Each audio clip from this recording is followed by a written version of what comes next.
This is the front end of an MB facelift, and the intake area for the ventilation system is underneath this piece of plastic here. This is a seal which closes against the hood. It probably doesn't seal very well when it gets old, and if you look carefully here in the hood, there are these holes here, many holes, where warm air from the engine compartment can go into the space inside and come out of these holes here, which I've taped up now. These holes feed directly into this area here, the bulkhead area. So we have two main sources of heat or warm air. One is going across the seal here, and the other is through these holes and out of these holes. So one easy fix is to tape them all up, and inside you can improve the effectiveness of this seal by putting something inside it that can compress and help support it.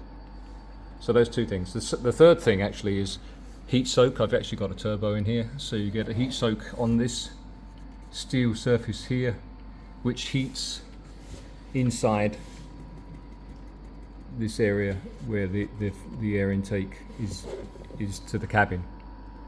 So how do I solve this? Well, first of all, tape, improve the seal. The third thing is the air scoops that I've made.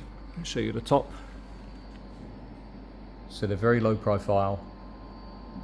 The point here is that they don't actually interfere with line of sight. They're very unobtrusive, and they're simply made out of PVC pipe sprayed black. They clip on. There's about a 1/8 inch gap in the split, and they clip on to this fold here like this. I'll take one off. I've taken one off now. This is what it looks like. So there's a 1 inch PVC pipe on the outside, and the inside is a 3/4 inch female to female coupling, which has been cut basically in half. Just focus it a bit there. Yeah, and that split, there's a 1/8 inch gap. The whole thing's about 10 inches long, and it scoops air in from above the hood, redirects it into the area where air is taken in for the ventilation system. And I don't know if it's a placebo thing or not, but I can tell a difference. I've run some thermal imaging on the bulkhead temperature, the temperature of this steelwork here, and I can see an improvement. So it's certainly cooling the metal there better as well.